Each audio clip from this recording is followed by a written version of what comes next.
खबर उत्तराखंड देख रहे हैं आप सब और मैं हूं आपके साथ रूपाली शर्मा। तो चलिए बुलेटिन की शुरुआत करते हैं। उत्तराखंड में प्रतियोगी परीक्षाओं को लेकर चल रहे विवाद और छात्रों की चिंता के बीच सरकार ने बड़ा बयान दिया है। मुख्यमंत्री पुष्कर सिंह धामी ने कहा कि राज्य सरकार हर उस छात्र छात्रा के साथ खड़ी है जो प्रतियोगी परीक्षाओं में शामिल हो रहा है।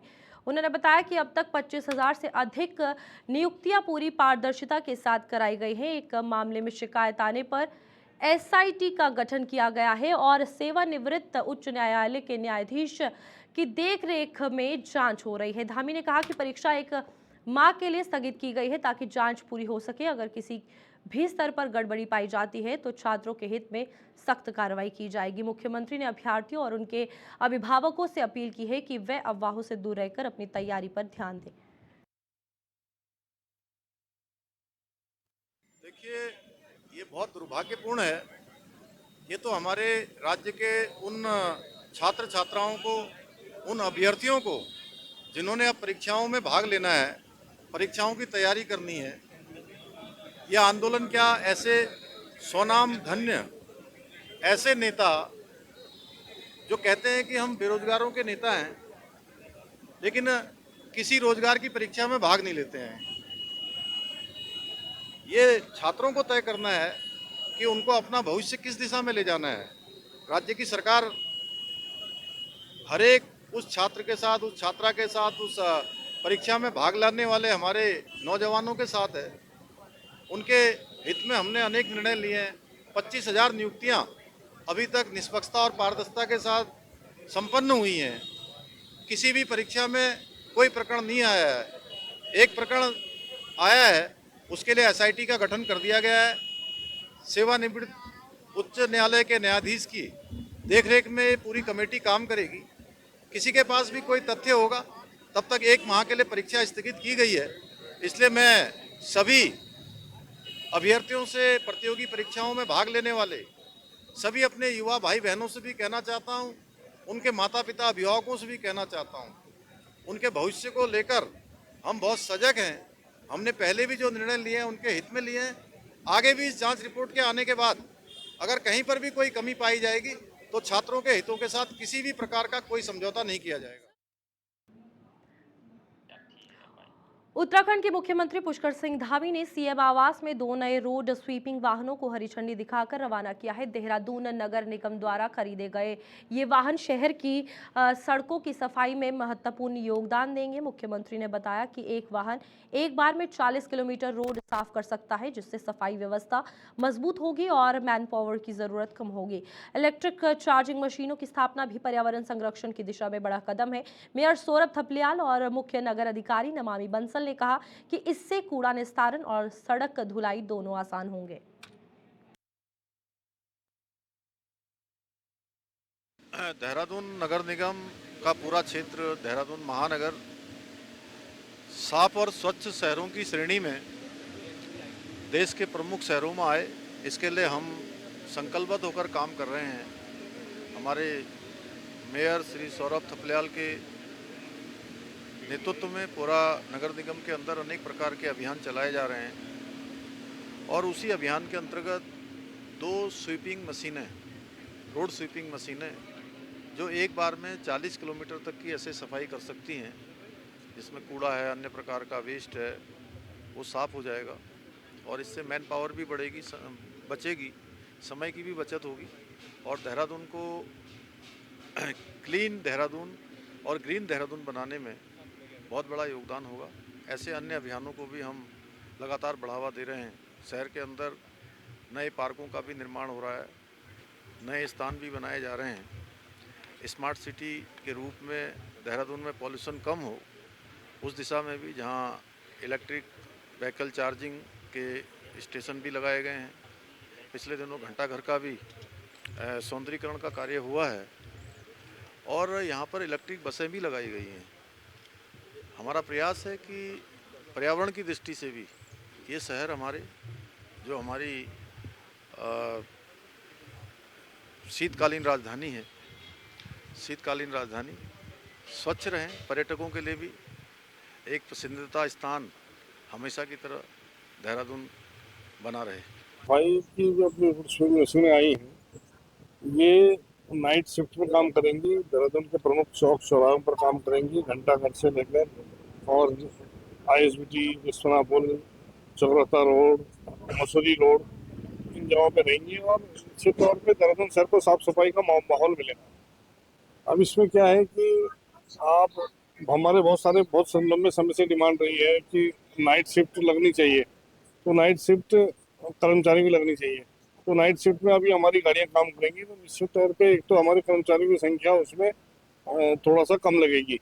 तो कम लगेगी तो उससे हमारे जो अन्य आउटर क्षेत्र हैं जहाँ पर कि हमको कर्मचारियों की संख्या की आवश्यकता होती है, वहाँ पर वो कर्मचारी लग सकेंगे।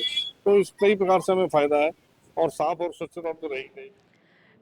केंद्रीय कृषि मंत्री शिवराज सिंह चौहान ने पीएम किसान सम्मान निधि योजना की 21वीं किश्त जारी की है, जिसमें उत्तराखंड, हिमाचल और पंजाब के किसानों को लाभ मिला है। उत्तराखंड में आपको बता दें कि 7,89,297 किसानों के खातों में 157.86 करोड़ सीधे हस्तांतरित किए गए हैं। राज्य के कृषि मंत्री गणेश जोशी ने केंद्रीय मंत्री से आपदाओं में हुए कृषि नुकसान के लिए 100 करोड़ अतिरिक्त सहायता की मांग की, जिस पर मंत्री ने सकारात्मक आश्वासन दिया। इस योजना के तहत अब तक उत्तराखंड के किसानों को कुल 3,295.74 करोड़ की सहायता मिल चुकी है। केंद्र और राज्य सरकार के किसानों की समृद्धि और कल्याण के लिए प्रतिबद्ध है।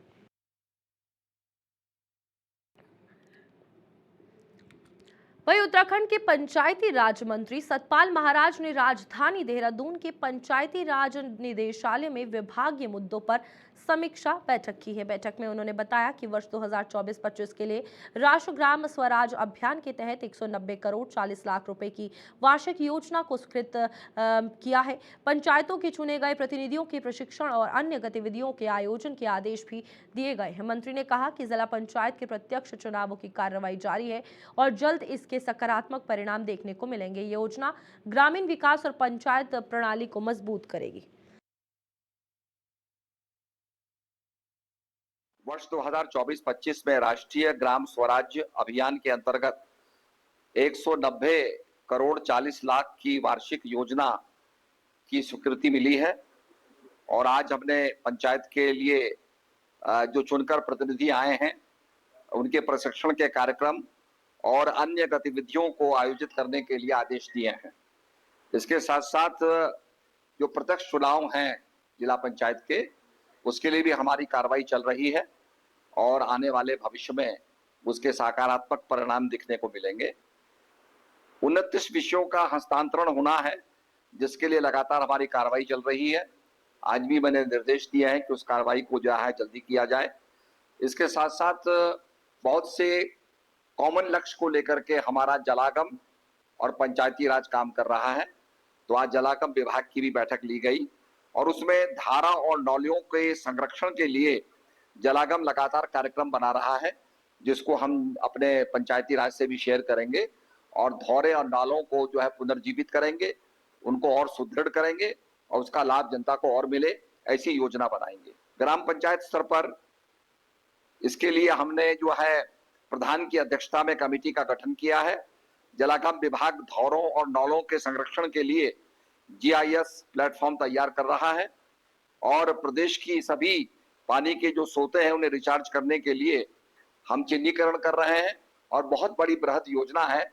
चिन्हीकरण के बाद उनको निश्चित रूप में उनको पुनर्जीवित हम करेंगे और उनको रिस्टोर करेंगे और उनको निश्चित रूप में उनका जो है रख रखाव करेंगे। तो ये योजना हमारी है क्योंकि जल ही जीवन है और ये बहुत इंपॉर्टेंट है। इसके साथ साथ मैंने ये भी कहा है कि जहाँ जल के सोते हैं और गांव वाले उसका उपयोग करते हैं, पर जो सरप्लस जल है उसको और भी गांव से शेयर किया जाता है। अक्सर ये देखा जाता है कि लोग ऐसा नहीं चाहते हैं, पर हम चाहते हैं कि जो हमारे जल का जो खजाना है इसको और गांव वाले भी शेयर करें, पेयजल की समस्या का निदान हो, ये हमारा लक्ष्य रखा। वहीं मुख्य सचिव आनंद वर्धन ने सचिवालय में आपदा प्रबंधन विभाग और विश्व बैंक के अधिकारियों के साथ Uttarakhand disaster preparedness and resilient project की बैठक ली है। उन्होंने कहा कि PMU को 31 अक्टूबर 2025 तक ड्राफ्ट ERC संचालित मैनुअल और आपातकालीन कार्य योजना तैयार करनी है। बैठक में बताया गया कि परियोजना कार्यान्वयन इकाइयों की स्थापना हो चुकी है, 29 पुलों का निर्माण कार्य जारी है और वेब आधारित MIS तैयार हो चुका है। मोबाइल ऐप सुरक्षा ऑडिट के बाद लॉन्च किया जाएगा। प्रभावित परिवारों को भूमि मुआवजा भी दिया गया और शिकायत निवारण तंत्र सक्रिय है।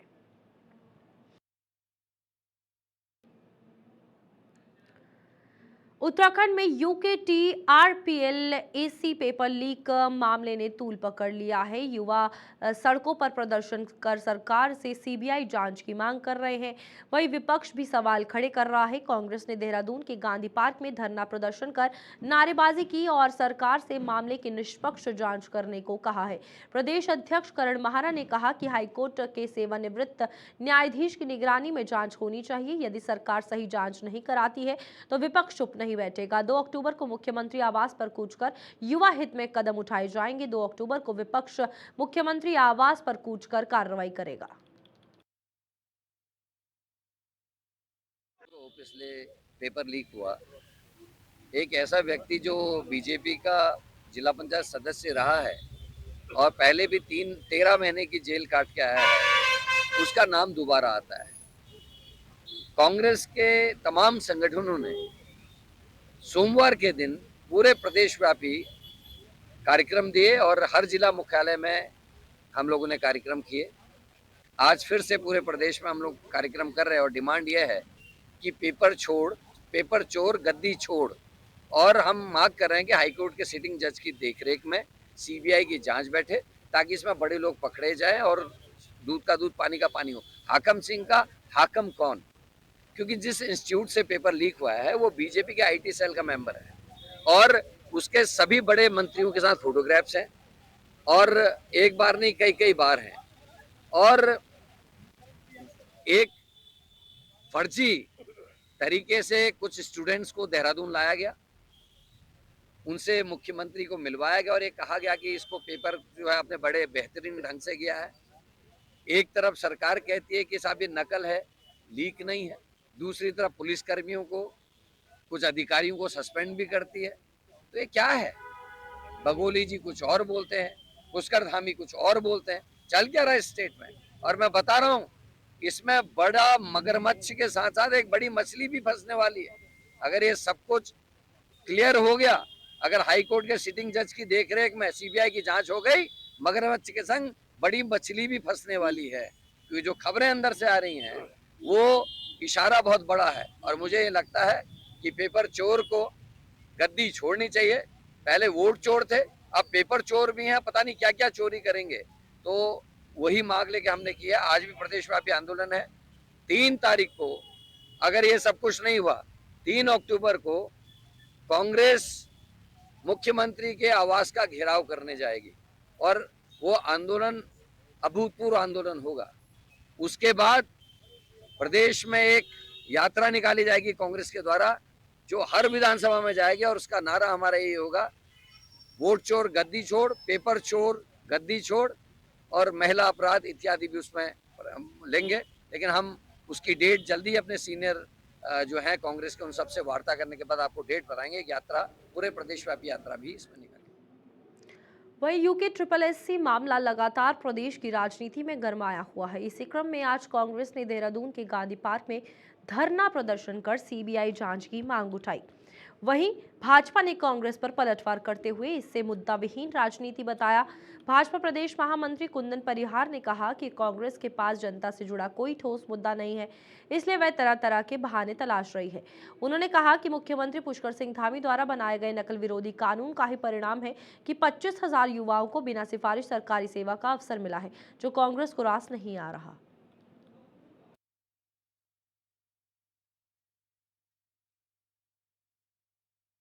उत्तराखंड में कांग्रेस के पास जब से वो विपक्ष में रही है कोई मुद्दा उनके पास में नहीं रहा है और जनता ने भी हर सिरे में उनको नकारा है। चाहे वो निकाय के चुनाव हो, चाहे वो पंचायत के चुनाव हो, उससे पहले वो विधानसभा के चुनाव हो, कांग्रेस ने कभी भी विपक्ष की भूमिका अपनी उसका बखूबी से निर्वहन नहीं किया है। अब जब कांग्रेस इस उत्तराखंड में मुद्दा विहीन हो चुकी है तो तरह तरह के मुद्दों को छीनने का प्रयास करती है। जबकि जो प्रकरण में आज कांग्रेस धरने प्रदर्शन पर बैठी है, माननीय मुख्यमंत्री पुष्कर सिंह धामी जी ने इस उत्तराखंड में नकल के विरोध में एक कानून बनाया है और उस कानून का परिणाम ये हुआ कि आज 25,000 युवाओं को बिना किसी सिफारिश के राजकीय सेवा में उनका नियोजन हुआ है।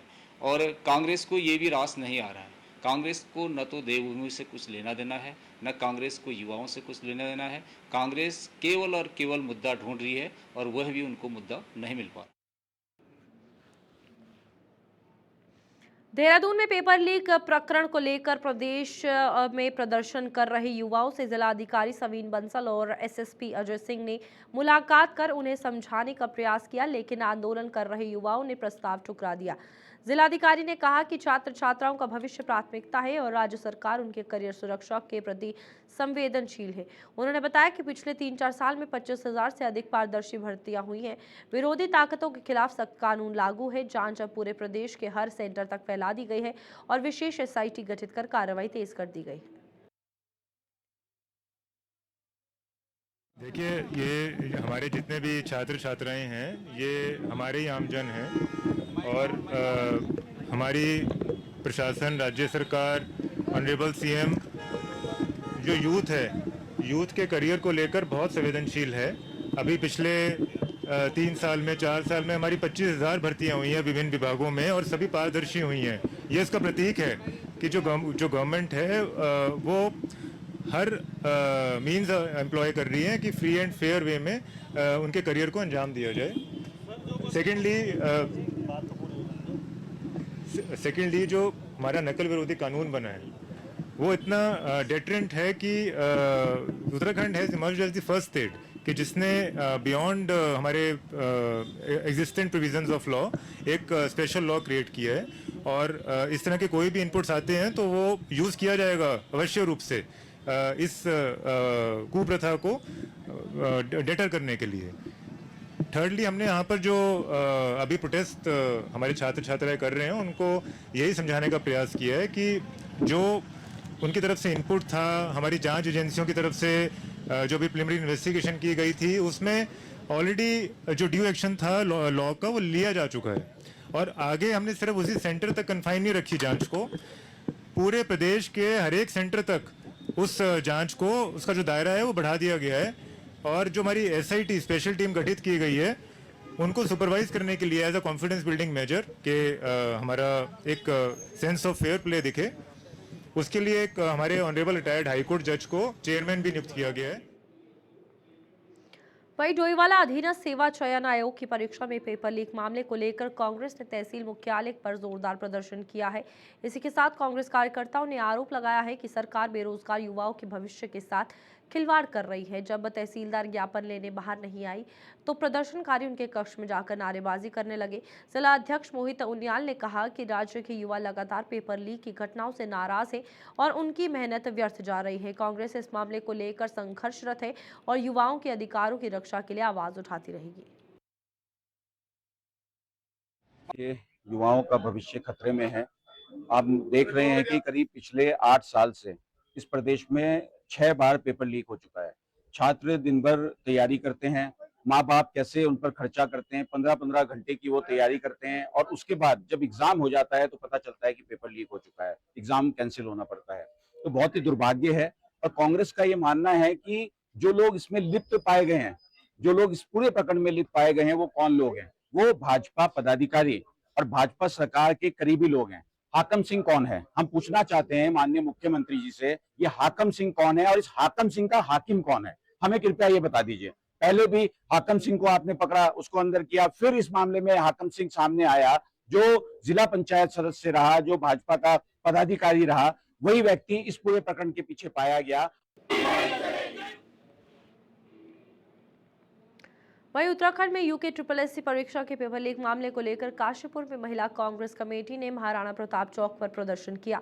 प्रदर्शनकारियों ने प्रदेश सरकार के खिलाफ नारेबाजी की और सरकार का पुतला फूंका। कांग्रेसियों ने कानून व्यवस्था पर गंभीर सवाल उठाए और आरोप लगाया कि नगर विरोधी कानून के बावजूद पेपर लीक रोकने में सरकार विफल रही। महानगर महिला कांग्रेस अध्यक्ष पूजा सिंह ने कहा कि ये घटना प्रदेश भर के युवाओं को निराश और आक्रोशित कर रही है। परीक्षा में पेपर लीक के कारण छात्रों का भविष्य असुरक्षित हो गया है।